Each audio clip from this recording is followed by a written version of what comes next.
I had decided originally that this was going to be a little too boring for me to record and stream, but it's turning out to be interesting enough and going quick enough, and I'm close to the end anyway, so I'll record the last chunk here. Basically what I'm doing is a bit of a speed run on a number of those monolith markers, clogging my map, gathering some resources, get my purchasing power together to head back one more time to the trading post, and then think about what I'm going to do in regards to the ship. I'm pretty sure I know actually what I'm going to do.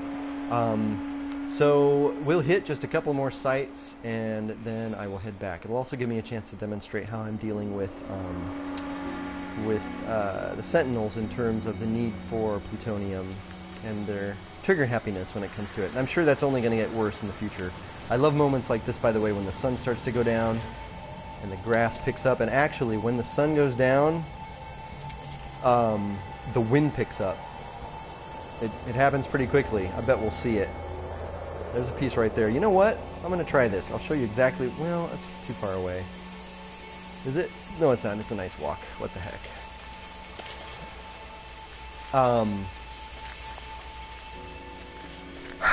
I set a rule for myself basically that if I land, I'm not getting. Oh, look at that! I'm not getting back in the cockpit without plutonium.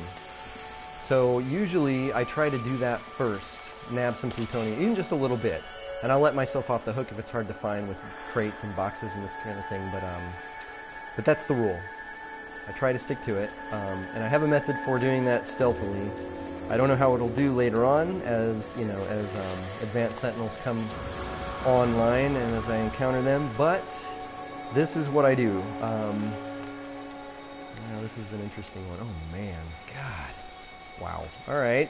Well, in this case, here's what I'm gonna do.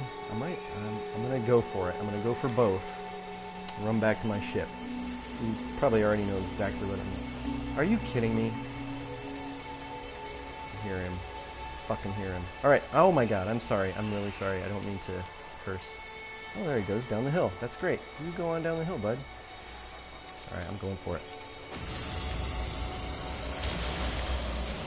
He's coming after me. He's absolutely... Here I go. Run. It's not going to take him long to decide that was not cool. Usually what I basically try to do, now if I get out of range, I have found that they will not, well that was a ship shadow, they will not call the attack. They kind of have to think about it. They have to basically examine the site of the infraction first and determine then what they're going to do. I've only had alarm called on me a couple of times. Usually they don't see me. That was actually super sloppy. So I didn't even try for the plutonium because I had already grabbed a bunch. And I'm getting to where I don't need to do too much more. Maybe one more run, actually, or I mean one more location, and I'll be all set. But that was too nice to pass up. Still don't have anywhere near, you know, plutonium is still the tricky one, but that's just the way it goes. Half is okay. Alright, and there's dusk. Wind will pick up. We're going to take one more launch. Hit one more site. Oh, that is beautiful. I'm not... never get jaded by the sights. I believe that is Akarazai, the planet where I began. At least, you know, my name for it. Okay, this one's a minute away. We're going to go for that one. I've hit a surprising number of large monoliths during this run, as opposed to small plaques and that kind of thing. I still have not found my my original trading post, my sort of home base, so-called.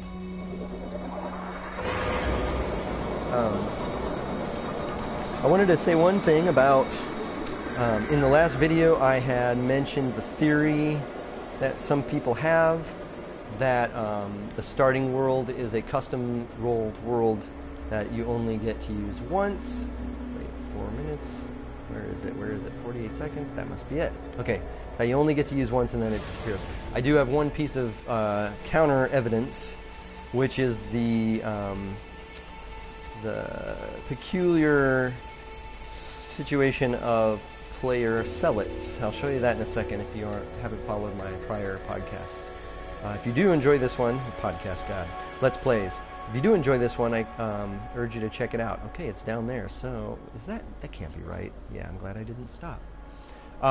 Basically, this is my starting system, and against all numerical odds, as they had sort of pointed out, before I had been able to name a number of the worlds, as well as the system itself, another player showed up, and that player, what do we got? 10, 9, 8. This one is, okay, good. Let's go ahead and try that. See if I get a spot. Landing area not clear, no problem. Turn and try again. Good. I see where I'm going to do my run for plutonium. First, let me show you. Actually, I'll get up there. We'll talk about it as I wander up there. What I really like to do, since I've set this rule for myself, is basically when I hit my location. Where am I? There's where I'm headed. When I hit my location, I often take care of my plutonium first. That way, if something happens, I have to run, I can do that. I like these little guys here. We'll walk past him. I wonder if maybe I can feed him. Sometimes these guys don't go for it. Oh, I don't have the food. It's okay. Anyway, I'll try again. I have it. I think I had to feed him Heridium, though. Weird little creature. Kind of, I mean, this world has kind of Mario World creatures to it, which I love. Whoops, where are you going, bud? There you go. Sometimes they, as you probably know, poop out rare elements, but you can't count on it. In the end, I just like to see a little creature happy. Wow. Okay. So when I got here, player named Selitz had been here previously. I wonder if that paused. I'm going to assume it did. Okay, this is the name of the system. Tell you what. Nope. It's okay. Maybe it does pause. Anyway, this was, luckily for me, the default name of the system. Luckily, not because I think it's a great name, but because it's not a ridiculous name. And he apparently named, well, there it is, discovered by Selitz, even though this is the system I started out in. And when my character awoke, I could see the system name. I just took my time naming it. And I assume that you are allowed to name and register the system you wake up in. I just did not, because I was waiting and taking my time, thinking of the numerical odds, and not worrying about it. Day and a half later, I look and see this player has named this system, but more than that, has named a world I had not run across. So by that time, I had discovered the original name of the world here, the one I started on, a second world that is kind of a dark, foreboding, but dense with lore, lore world, a completely barren world, and not completely barren, but completely unlivable, and Kainadren, which I consider to be a kind of autumnal paradise. So the moment I saw this, I quickly named those worlds I had discovered, because like, oh my gosh. And then a day later, another world showed up that he or she apparently discovered before, I hope, leaving the system. And I'm showing my bias, whatever, but this world he or she named Taylor Swift. And if I had been thinking, I would have reported it, but I suspect that wouldn't do much good, because there were worlds named Poop Stain and all kinds of things all over the place. It's what people do. I did hide it, and hiding it presumably defaulted it back to its original Atlas language name. That's what I interpret all of these words to be. So, lesson learned, but at the same time, I think it's a piece of evidence against the idea that that these systems are one-shots. Okay, so who knows? Bottom line is, I am going to still try and save an instance of this world with a ship, so that I can come back here. Even in a worst-case scenario, I can come back here that way. I'm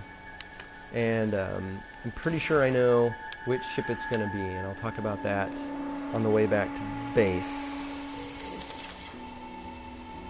So that's what I would probably grab. However, I've also learned that if there's an option to head into a cave, then unless that cave is filled with deadly creatures, it's probably a better option for plutonium, because even though every blaster strike is absolutely going to raise the alarm, as long as you can not get lost, and in this case, as long as I don't lose that blue entry. Sometimes what I'll do, actually, I haven't gotten out of the habit, so this is a good reminder, is turn around, look at the exit, visually scan it, and then start to walk backwards. Once I have scanned what's behind me to make sure I know it's not, I'm not going to get lost or whatever, you know, fall over something, run into a deadly creature, blah, blah, blah, I'll walk backwards, because that will kind of emblazon and imprint into my eyes what the actual exit looks like, so that as I'm running towards it, I kind of know it when I see it. I'm not going to mistake it. In this case, it's unlikely that I would mistake it. I probably wouldn't head over that way unless I were really exploring this cave. I try to hug the wall when I visually turn. You know, a few little things to not get lost. Now notice I left that big chunk aside. Since I'm doing, you know, this habit tends to do all right as far as thorium goes. I nab a little bit when I get there, and I'm usually okay. What I am going to do is go for these, because they're much deeper in. It's much less likely that a sentinel and some sort of imagined future uber sentinel would get me, would like get in here in time to get me. And so I'm going to give this a try, and I'm going to do it even more sort of trigger happy than I usually do. But you'll see essentially what my strategy is, which is to go for it and then run. And they may pass me coming in, but they almost always check out the site first and then come after. And at that point, if I'm out of range, I'm usually in good shape. I don't know how it is with the later sentinels. Here we go.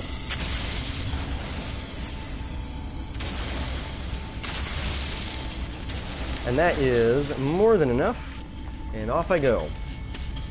Since I saw no other entry, and off I go at a run. Since I saw no other entry, it could be that I'll get a chance to nab one of these on the way out. That would be sort of excessive of me, but you know, what the heck. Again, if I can outrun it, it's probably worth it, especially for this guy here. Yeah, I see absolutely no sign of them. I'm going to tempt fate, go for it. I'm sure they'll come after this one. It's definitely worth investing in a higher refresh rate or higher speed enhancement for your mining weapon. And I do that long before I do combat things. And I don't see them, so that's great. Caves are great, and that's my strategy for dealing with them. Is this where... Hello, buddy. Where's my ship? Oh gosh. Oh, that's right. Okay. All right. I'm really dumb here, but I cannot resist this. Too good, too good. But what I want to do is line myself up with a line of sight. If I saw any hint of them around here, I would absolutely not be even thinking about it. Aha. Aha. Okay. So I want to be on this side. I can do that easily. And it's just to jump to the left.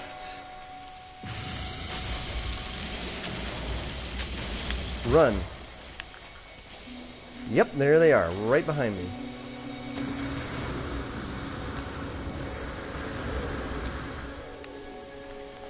Run. Good.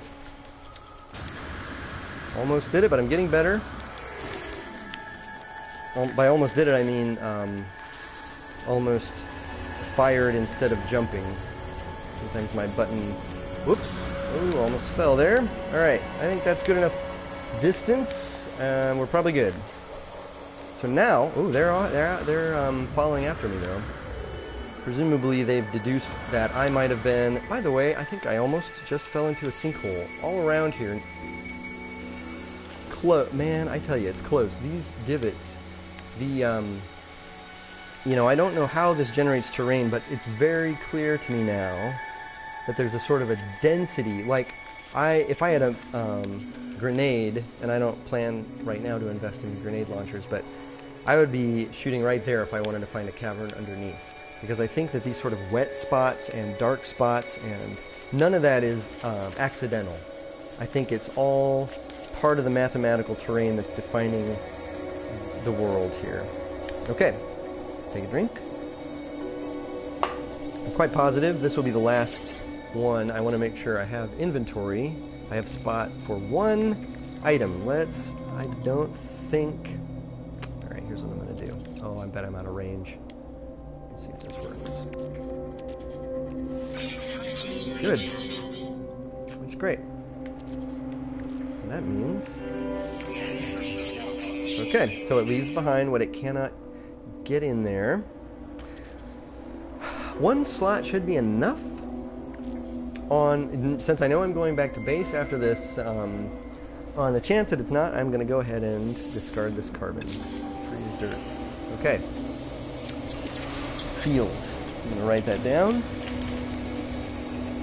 As I was telling a friend, the vocabulary words seem to come in order. And I know that because I started on the Geck line once and got 20 or 30 words in, had to restart. And if you actually watch my very first Let's Plays, that's the saga that you'll see. It ended sadly for my original character. But in writing down those words and starting again, and also being in a Geck system, I found that all of the words, except for maybe one, which was reversed with the adjacent word, came in the same order. Levels. And they just keep coming. A couple of times, I feel like I've sensed a repeat, but I haven't typed them all in and analyzed them yet, so I really don't know for sure. They do kind of convey a story as you go, oddly enough. They certainly foreshadow at least at things that are in the lore of that particular species, so I can't wait to do this with the others, especially the Korvax. Production.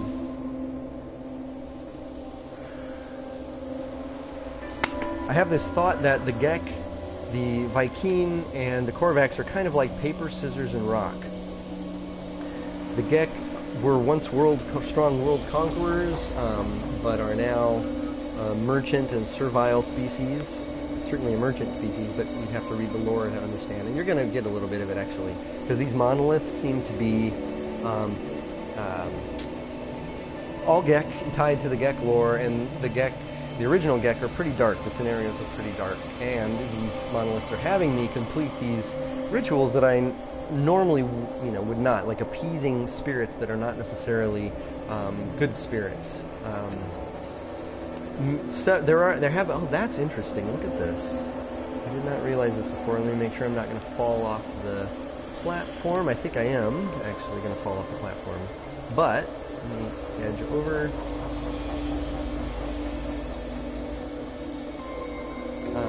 Looks like, yeah, there's a core in there. That's really great. There's a core. It's a hemisphere with a core.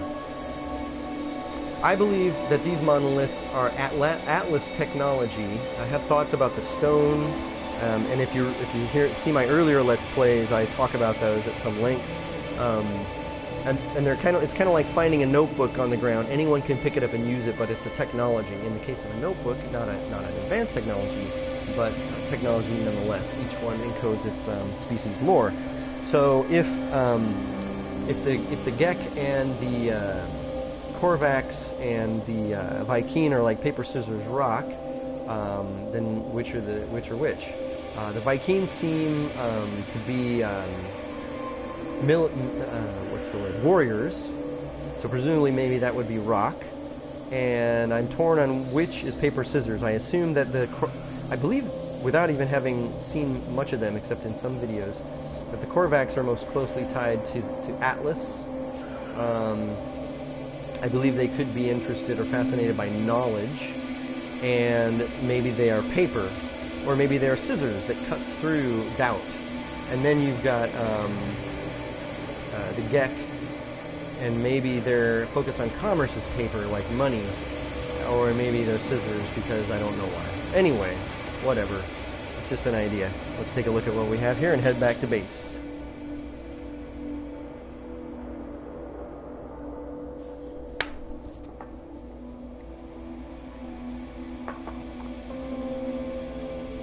See, here's the deal. So I've learned a lot of the Gek language. There's only one word in this that I haven't yet encountered, but it's quite clear that the monolith, and this tends to be the case, wants me to destroy the creatures. But I can't do that. It runs against my character, and it runs against the player, and it runs against our character in terms of our, when I say our, I mean the character, the traveler. Oh, and I gotta talk about that too. Traveler's log. One moment, let me write that down.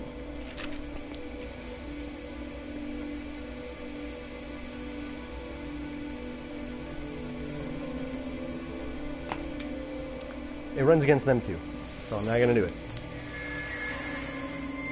Aha! So sometimes I will still get something.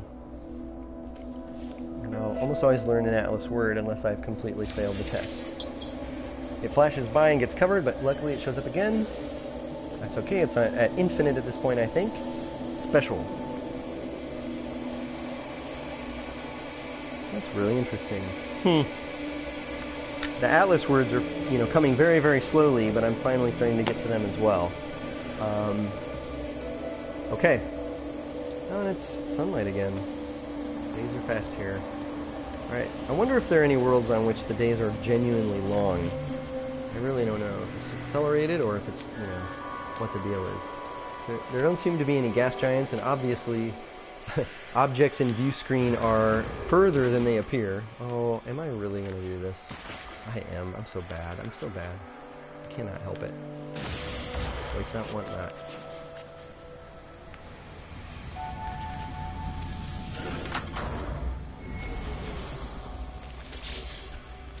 Alright, and we are good to go. We had one extra slot. Could have kept that carbon. Doesn't really matter. Okay. So, we're going to head back, and I'll tell you why and what I'm going to do. And then I need to mention the Traveler's Log. Maybe I should do that first. I'll line myself up. Okay. Over here, there's all kinds of things. I've grayed out a few of the ruins. Oh, wait. No. Oh, see, now that's the one that's far away. That's the one I'm headed towards. I have not... Okay, there's the far north. This, profusion of monoliths I mapped over there. And an ill-fated attempt to try and... Is this... I bet you $1. There's a cave at this little crevice. Oh, wow, look at that. Yeah, the natural formations in this game are anything but accidental. There are absolutely deep visual patterns to them, etc. I'm pretty sure I'm not going to spot my original trading post, the one I kind of called home, which I'm almost sure was in this area. I do not know what happened with it. But I'm not going to worry about that now. I'm going to head back here. I'm going to let her ride. And kind of give it a little low, if I can, low run there. While I grab water and talk about one thing here. Okay. So I've called our main character a couple different things. The name I enjoy myself is Sojourner. You could call him Explorer.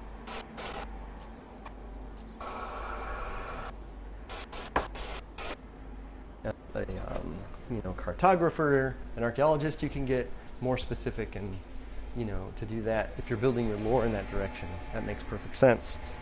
But I think I have a name that I prefer now, and that is Traveler. And the reason why Traveler is that from the first time I saw one, I felt as though when you see, what are they? Oh, interesting. There we go. I'm just going to cruise for a little bit so we can hash this out.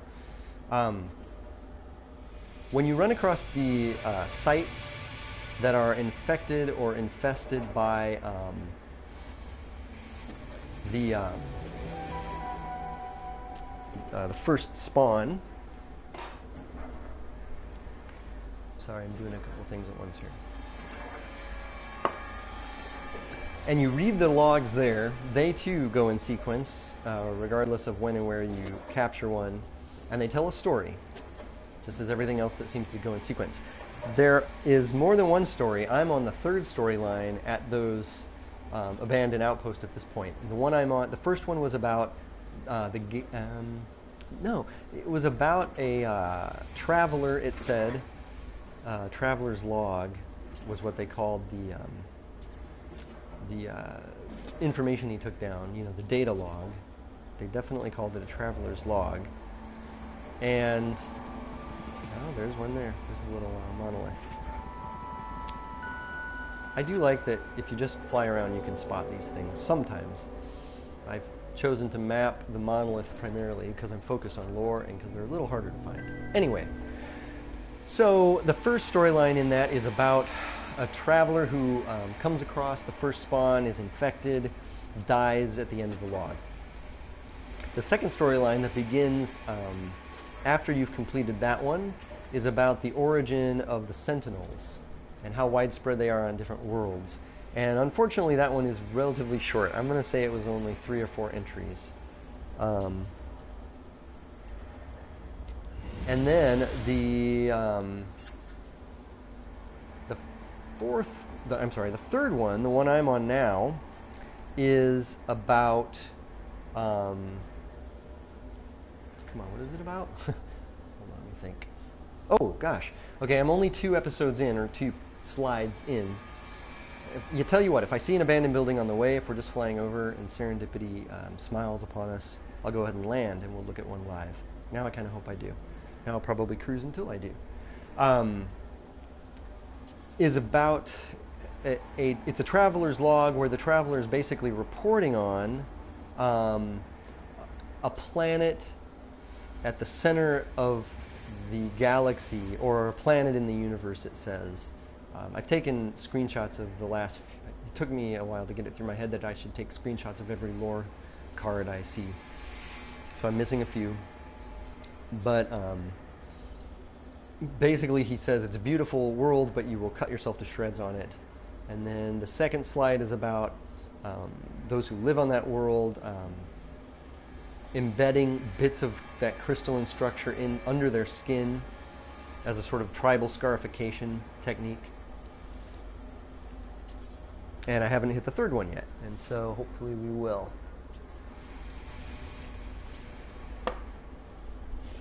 Maybe I'll give it a little boost. I'll do it that way. Since it's like an hour away, 30 minutes away, we'll just get ourselves at cruising speed. Of course, that's going to make it harder. So if I suddenly slam on the brakes, it's because I've seen an abandoned. Probably what I would do is turn around because this is way too fast.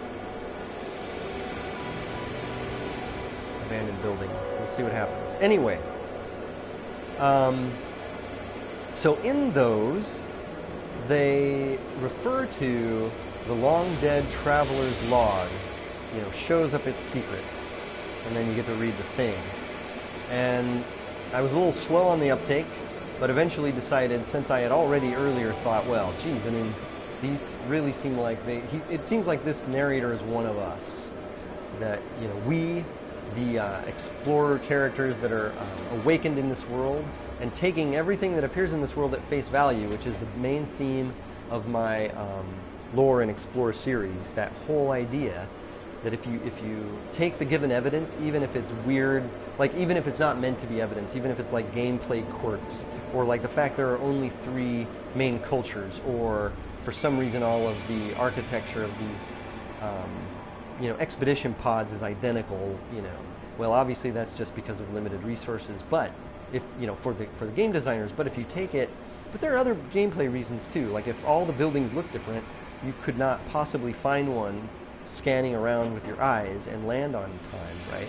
I mean, I find certainly running through the fields, I can find particular plants I need just at eyesight in this game. So anyway, there's some gameplay reasons too, and I doubt it's going to change. But you can take it as a plot point as well and say, okay, and I haven't sussed that one out yet, but I suspect basically this is a very ancient galaxy, the Euclid galaxy, And Atlas has gone around. This is like my Cliff Notes version of sort of the story so far as I've pieced it together in these episodes. Atlas has existed since time immemorial, as have the different cultures in their different ways.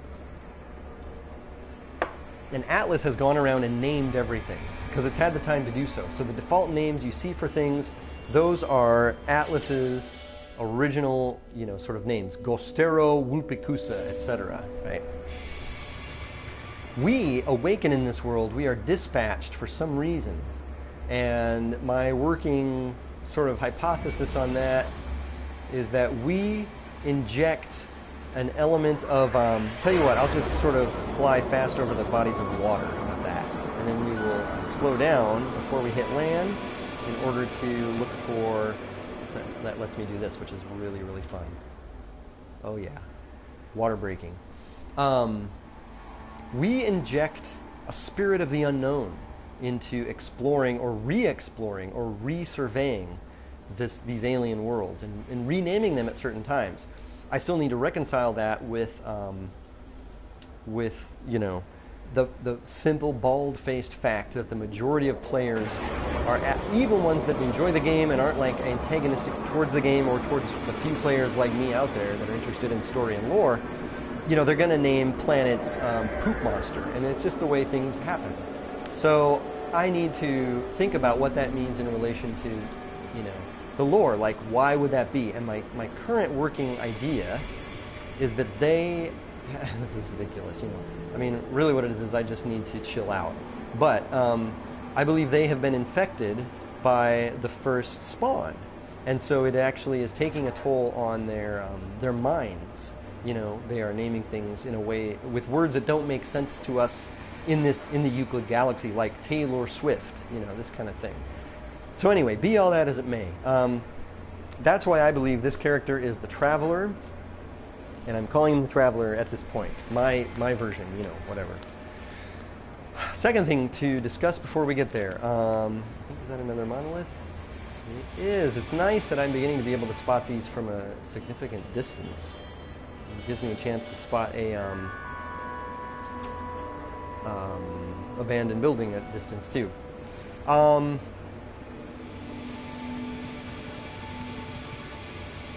okay.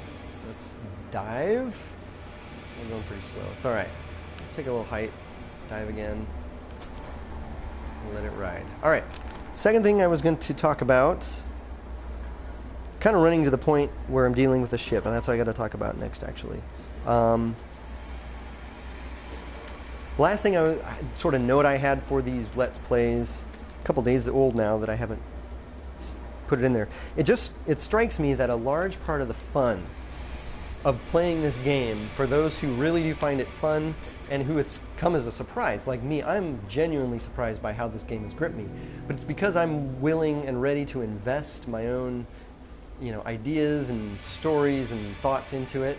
Sort of like accept their invitation at its word that, this is a context for story building and you should build your own stories. I'm going with that. Also, while I do trying to use evidence in the game, to come up with things that might be useful to others as well. And it's really proving to be a lot of fun. But it strikes me that a large part of the fun comes from encountering genuinely unexpected situations and watching yourself have to make a decision in that scenario which you never would encounter in everyday life. Pushing keys or pushing the mouse or pushing paper if you're still managing to do that, etc., etc., etc. This is another world where different priorities apply, and if you take it that way, if you meet it halfway, you can come into situations. The simple one for me in my second episode was, there's a beautiful monolith there. Oh, there we go. Yep. Was getting lost in a cave.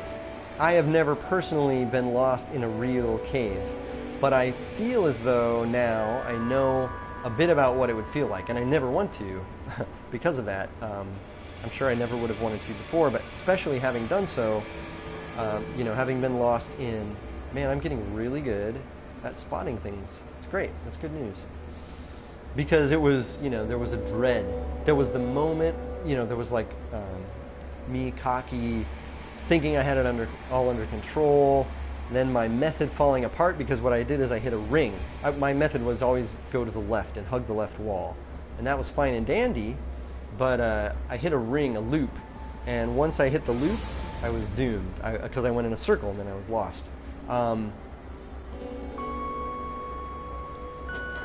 You know, that's a real experience now. Like, I've had the inner experience of the feeling of dread, and then when I finally did use my wits and my memory to, you know, and techniques like looking backwards from the start, those are developed to, you know, those are new techniques, but they would work in a real situation, I would think, I would hope. Certainly they'd be better than having no strategy at all. You know, I can now say I've been lost in a cave. It was a cave in No Man's Sky, but that has happened. I have, you know, run out of water. I have had to choose between different resources on the run, blah, blah, blah. And that decision making is part of, I think, what's so fun for those of us who are finding it fun. Certainly for me. All right. Last thing to talk about. We may not find an abandoned building on the way. That's okay. We'll just go ahead and keep it on thrust for a while here. I've been trying to use thrust more so that I can use up... there's another pod. So that I can use up my Thamium 9, because that's... You literally have to only fly straight up in the air for 35 seconds to get more. Anyway. Doesn't matter. I'm going to burn. I think I know what I'm going to have to do with which ship I'm going to go with. For anyone who, for whatever reason, is seeing this as their first in this series, in the last few episodes, and really since the one that I encountered them in a while ago, there are 2 ships, and I am still on. I'm not on my home world. That world, the world I woke on, is Akar Razai. I am on a beautiful world I found, a very forgiving world, a world that's been great to, you know, experiment with, which is part of the reason, that idea that, hey, maybe these are, you know, maybe this is a, whoa, maybe this is a hand-rolled, you know, one-off. There's a little ring of truth to that. I just hope it's not the case. Basically, I've wanted to stay here ever since. I mean, like, no matter what, I've watched a bunch of videos. Ooh, there's one. Is it? It is. We're doing it. Oh, wonderful. All right. And now, by the way, here's what I do, getting in the habit of doing when I jump out. Jumping on top of my craft, which I'm hoping in the future will help me when I have to deal with a planet where it unceremoniously dumps me on the ground in a hostile world. Wow, okay. So, this is quite clearly...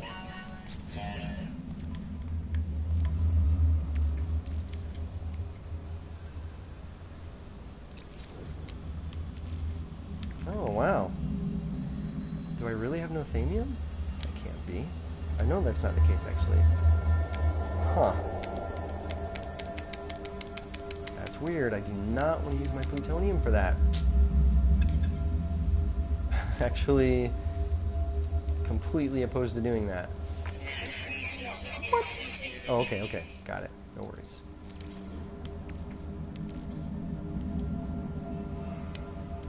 Oh, come on. I know it's here, because... Oh, come on. Don't even use... You know what? Man, I'm totally going to just let my life support yell at me for 20 minutes. God, what was I... Oh, what ship I'm going to get. Doesn't matter. Let's do this first. I'm going to kind of do this a little quickly, because unfortunately my stupid suit won't let me use my Thamium 6. Alright. So, I'm going to grab one of those before I go. Cave? Yeah. There we go. The ground doesn't look like this one has one of those hanging tendrils that hits you with a cloud of spores when you're trying to pick up the goodies. Of course, the famous last words. It doesn't really hurt too much. I imagine that will change as you go on and get more intense. Come on.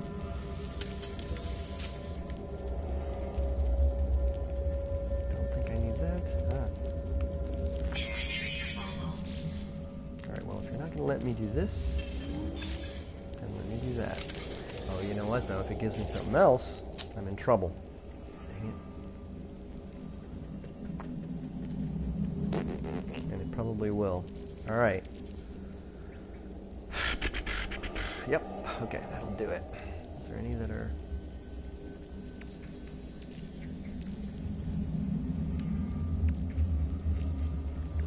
This is much easier to come by.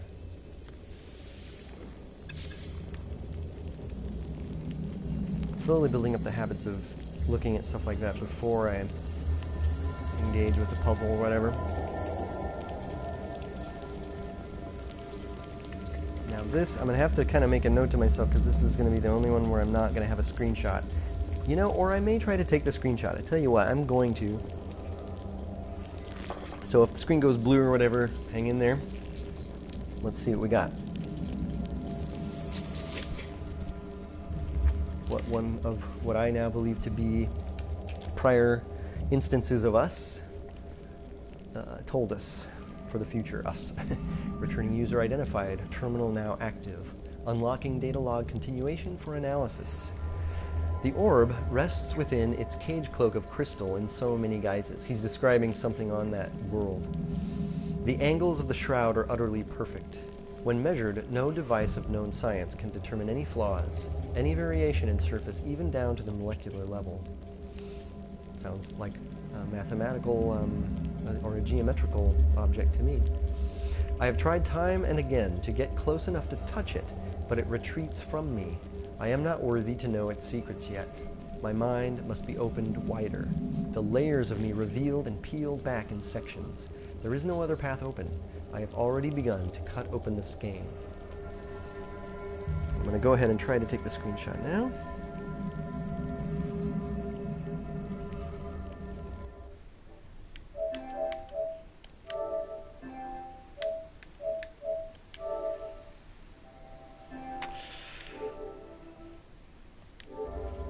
Oh, good. Okay, there we go. I could have done that a little smoother, but not too bad.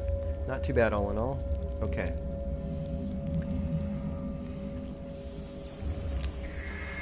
I discover something coded deep inside the long-dead traveler's data log. Something has been left. The long-dead traveler's data log. I'm actually going to write that down. Long-dead traveler's data log. So anyway, I believe that's us.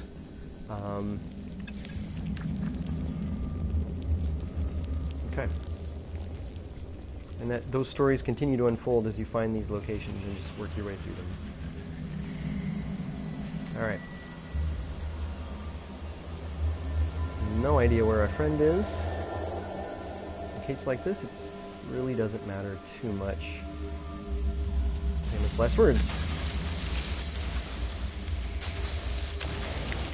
And run. Run. Don't walk. Actually run. Yep. Super. All right. Let's go and let's get home.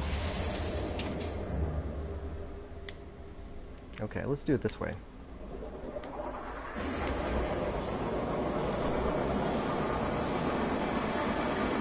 Oops. Man, oh man. All right. Come on. Ay, ay, ay. Do not yet have the hang of this manual thrust. But I was also trying to mess with the volume, so...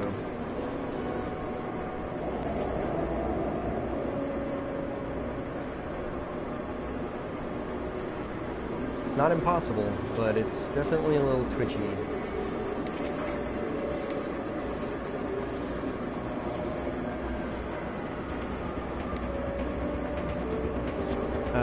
what the ships seem to do is they go straight up in the sky and then fly straight down, in some cases, straight down towards the trading post. I know that from following one. In fact, that's how I found this one.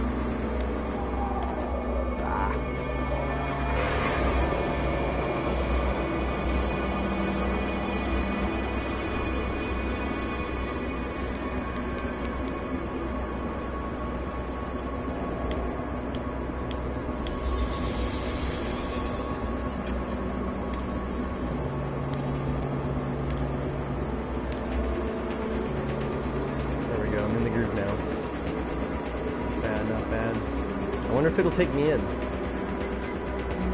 think it would. Not if I overshoot it. Ah-ha-ha-ha! Oh, that's awesome. That's awesome. Come on. Keep up. Ah! That's what I get, trying to keep up with the big boys. I'll get there eventually. That was awesome, though.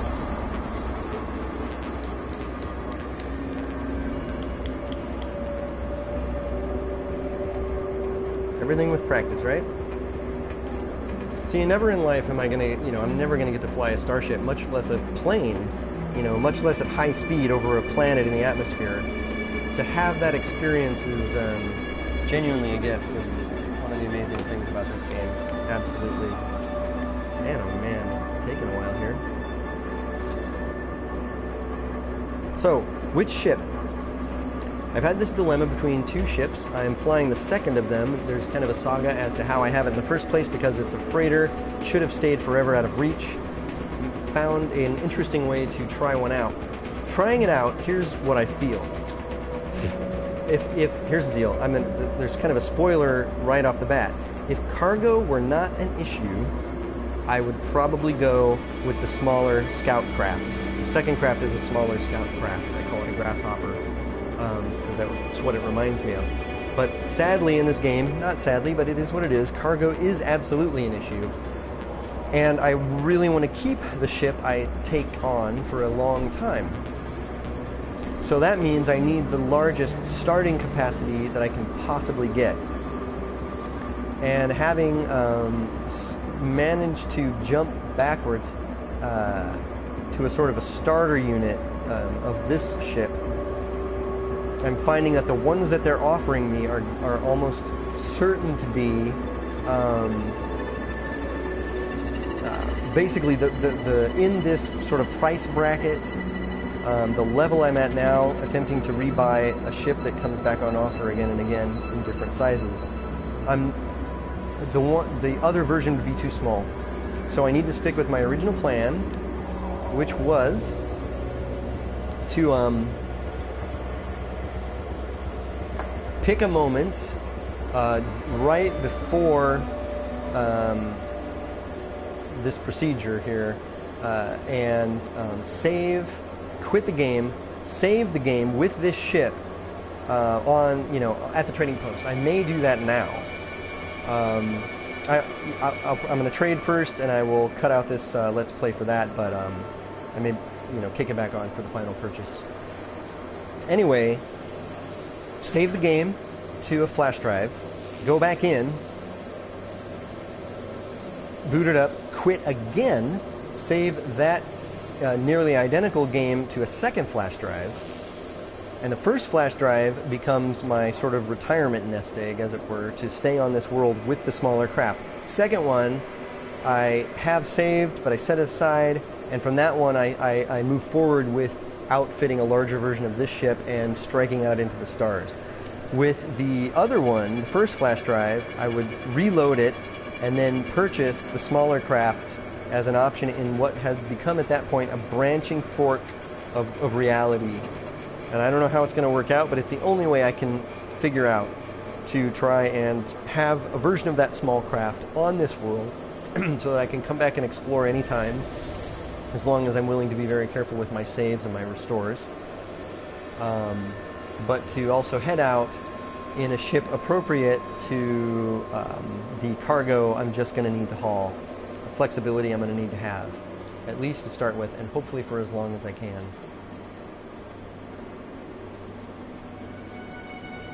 So let's go ahead and land. I'll cut this off, and then I'll probably turn it back on when I finally do that.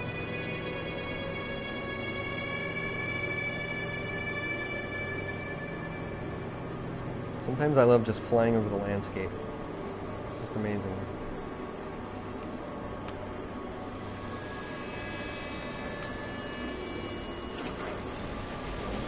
Yeah. Oh no, I did it. Oh, all right. Yep. So oftentimes, if I'm coming in too fast, that is what will happen. All right. I'm not going to do it. I'm going to go ahead and spend it. Get up there. Silly. There you go. Super.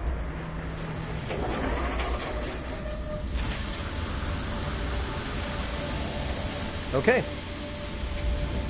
With that in mind,